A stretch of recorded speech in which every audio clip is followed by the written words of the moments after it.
In session number 13, Mark chapter 3, verses 13 through 19. Hey, 7 verses this time instead of 6. And title, Who's Up? No, it's not a Tinkers to Evers to Chance sort of thing from the old Cub days. Mark's going to shift into high gear where Jesus' ministry is concerned, but in order for that high gear to begin, there has to be a core of inner people to work with Jesus during that time, to learn from Jesus during that time, and to begin the process of ministering themselves.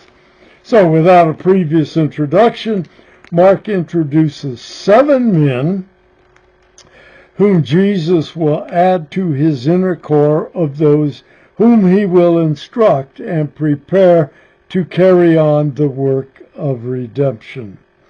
By the way, there are some who interpret withdrew back in verse 7 to imply that Jesus' focus on ministry would move away from the synagogue, the places where most of his opposition was found. He wouldn't forego the synagogues, certainly. He was a faithful Jew under the law, but his focus would be on the 12 and the crowds who followed wherever he went. Some crossed my mind and went out the other ear without registering, so I can't say what that would have been. Jesus needed to prepare a group of men to carry on the work of calling people to himself in redemption. In other words, these were going to be the people who led the newfound church after Jesus' crucifixion, burial, resurrection, and assumption. They were going to be the main cogs forming the new people of God, the church. And so we begin in verse 13. And he went up to the mountain. You might say he went up into the hills of Galilee. Not really significant mountains there, we assume. And he summoned those whom he himself wanted. They came to him. Again, this is probably just a hilly country in Galilee. We don't know where it was for sure. But this was after a night of prayer whose general theme and topic is not known. One would assume that he was in prayer over the choices that he was going to make that next day.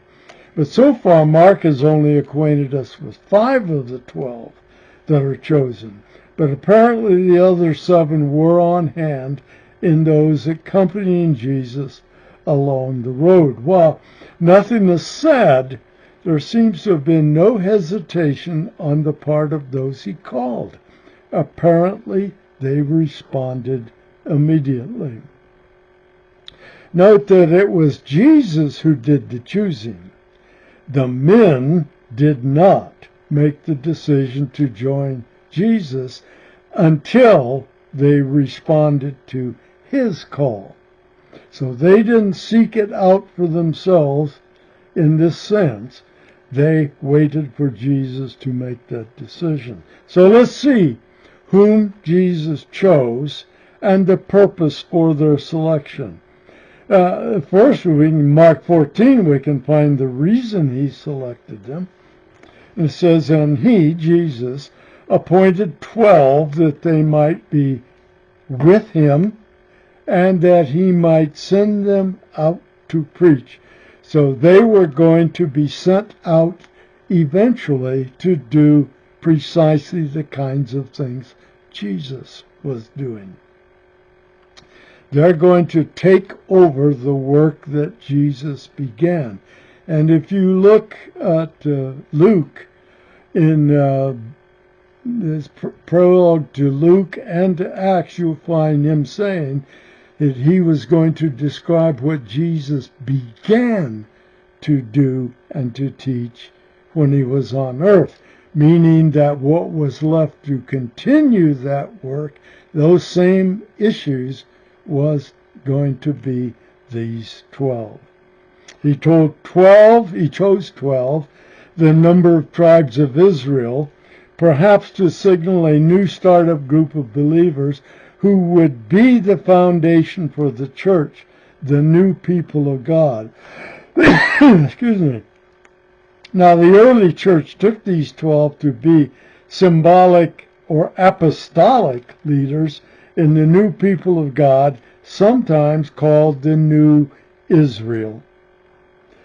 Some people have taken that idea of the New Israel and said we have a new Israel because old Israel has been junked. I am not one who disagrees with that. I think the promises to Israel remain intact and will be fulfilled at Jesus' second coming. Why did he choose them? That they might be with him as students whom he could teach excuse me, and train, and that they might be able to extend his teaching even while he was still with them, but more importantly, after he was gone. But in the teaching and beyond, these 12 will carry Jesus' authority as they go. We see even part of that in Mark 3:15. It says, and to have, speaking of the 12, to have authority to cast out demons. Not to pass them out, but to cast them out. Now, what authority? Jesus' own personal authority as the second person of the Trinity. Now, who are the 12? Again, Mark has only told us previously of 5 of them. So let's look. And I'm reading in verses 16 through 19 of Mark 3. And Jesus appointed the 12, Simon, to whom he gave the name Peter. Now notice, by renaming Peter in that culture, Peter was now subservient to Jesus.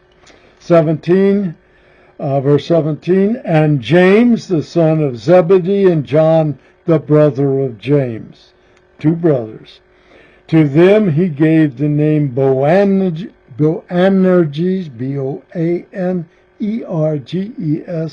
which means sons of thunder. And we'll see that in a moment, why or when that name arose.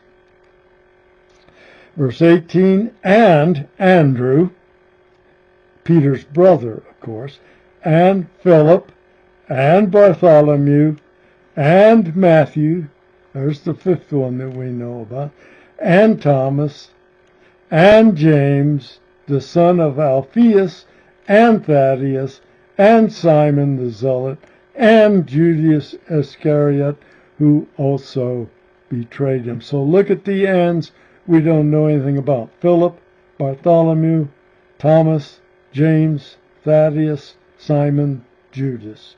So those have not been previously introduced by Mark. So let's examine them from top to bottom. And by the way, whenever you see the list of 12, Peter is always at the top and Judas is always at the bottom, except in Acts, where Judas no longer is on the face of the earth in living mode. So Judas doesn't appear in that list. By the way, Mark uses the term disciple for only these 12 from now on.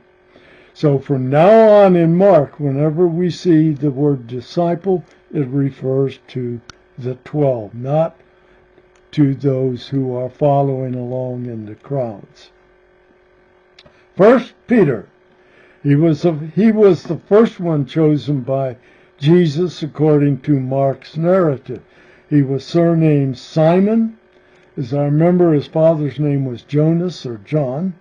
He was renamed Peter by Jesus, and he was also called Cephas, which is an Aramaic title.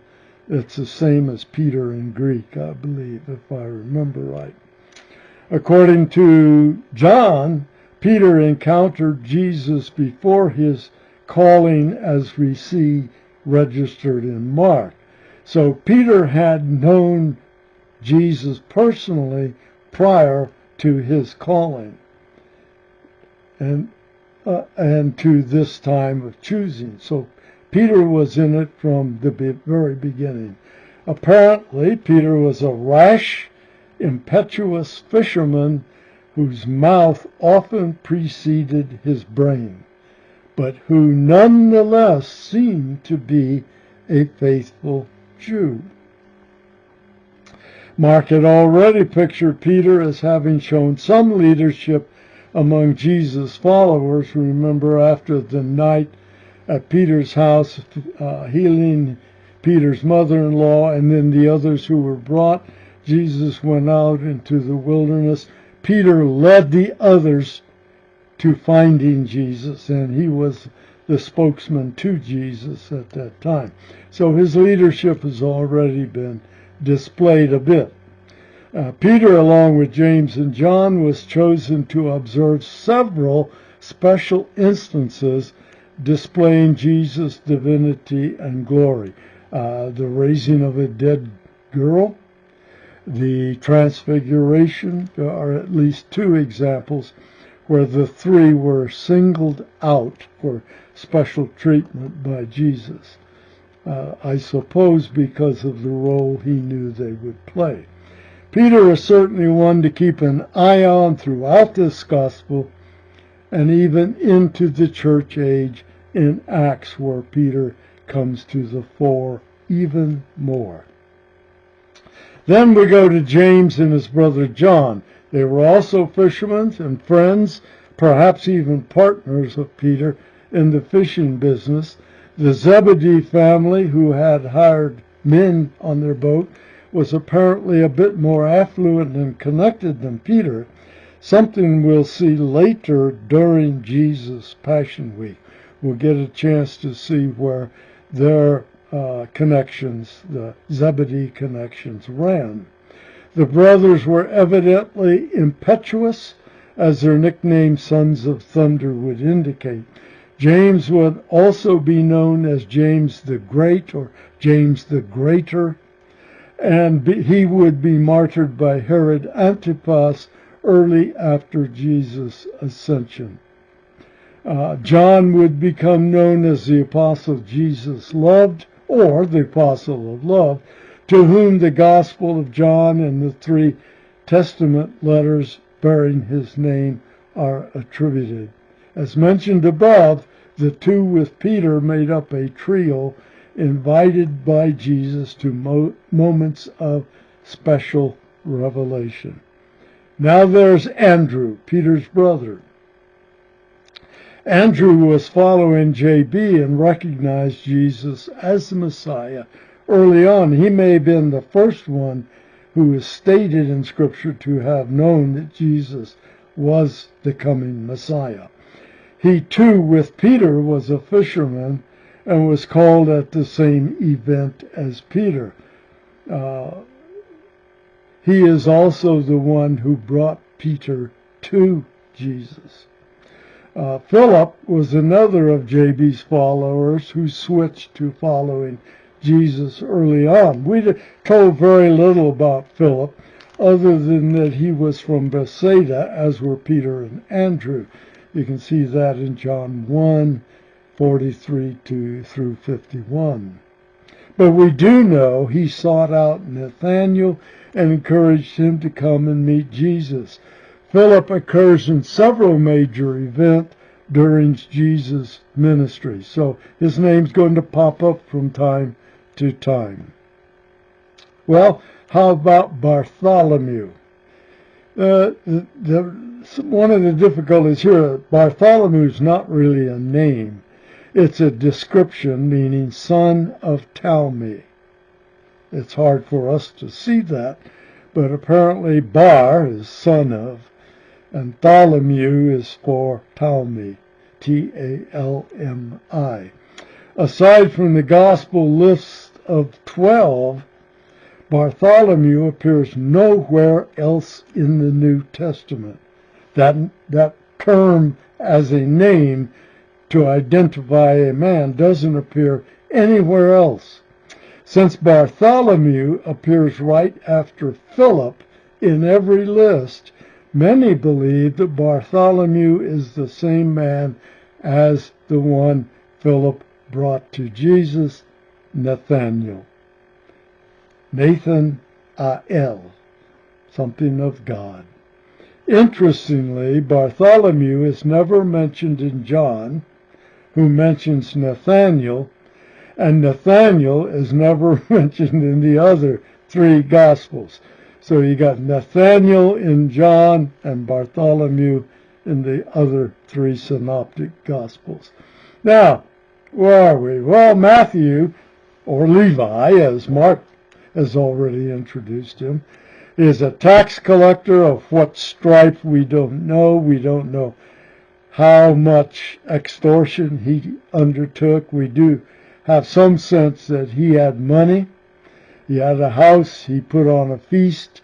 How big it was, how much he had taken, we have no idea. We do suspect that he was a tax collector on the roads, the highways leading into Galilee and out of Galilee to the Mediterranean, there at Capernaum. Levi appears in both Mark and Luke 5:27 and 28, but never appears in the list of the 12. Even Mark, in listing the 12, calls him Matthew. So there is, as you might suspect when this happens, many people will argue that there's no reason to believe for sure that Levi and Matthew were the same. They could be two different people. Yeah, that's possible. Not likely, but possible. Thomas, a.k.a. Doubting Thomas, is also called Didymus, which means twin, as I understand Thomas actually does too. He's called the twin in John in 11:16, 20:24, and 21:2. Thomas appears principally in John as Jesus makes his way to Jerusalem in the Passion Week. He is known positively for his statement, "My Lord and my God," that confession after Jesus' resurrection, and Jesus said, "Here, Thomas, touch me and prove to yourself that I am the one." James, the son or brother of Alphaeus, generally in the translation said son of Alphaeus, but there's some questions whether that word is intended to imply son or brother. He's also known as James the Less, compared to the James of Zebedee, who was James the Greater. If the reference to Matthew as the son or brother of Alphaeus is to the same Alphaeus, then Matthew may have been a brother or cousin to James the Less, but that's never discussed in Scripture. Thaddeus is identified by Luke in 6:16 and in Acts 1:13 as Judas, son or brother of James. So this is saying that Thaddeus was surnamed Judas. In some translations, Lebbaeus, Lebbaeus, is a name associated with that one surnamed Thaddeus. The general supposition is that different expressions of the name appear in different communities while only representing one man. In other words, a man may be known by several different names. We've seen that particularly in the Old Testament. Now, Simon the Zealot, that's an interesting one. Also known as Simon the Cananean, later in Mark, although that Cananean probably doesn't mean he is a Canaanite. Simon was most likely a Jew, Simon being a Jewish name. Zealots were often guerrillas, and the zealots that we know of generally were always opposed violently against the Roman occupation. But zealot was also often used as an epithet for one who simply referred to one who was zealous for God and the things of God. So we don't really know. Was Simon the Zealot a guerrilla fighter, or was he one who simply was zealous for God and the things of God? We do not know. Then there is Judas Iscariot.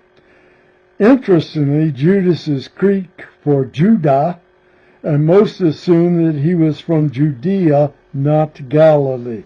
The others, I'm not sure if people speculate whether they're all from Galilee or not. But Judas apparently was not. His father was Simon Iscariot. Iscariot possibly refers to a place of origin, Iscarion or something, I'm not sure. One of which is there's one by that name in Judea. There's one outside in Perea by that name also. Judas was, before this Judas betrayal, Judas was originally a reasonably popular name, even for some heroes of intertestamental times. But of course, as Judas betrayed Jesus, that name became a no-no for attaching to any son. It didn't last long. As we'll learn later, Judas was the treasurer for the 12 and a thief. But Jesus, knowing all of this, chose him for his specific role among the inner 12. Now, you have, therefore, the outcome of Jesus' thought, prayer, and choice of men to commence the rest of his ministry and beyond his time on earth. In our next session, we're going to look at family and Beelzebub, or Beelzebul, whichever you prefer. We might say it really means family and Satan. How does it come up? Well, Satan, the discussion of Satan is squeezed in between two short passages on Jesus' family. Still puzzled, maybe? I don't know that you've ever thought about Satan being sandwiched between two instances of Jesus' family. But there it is. We'll see.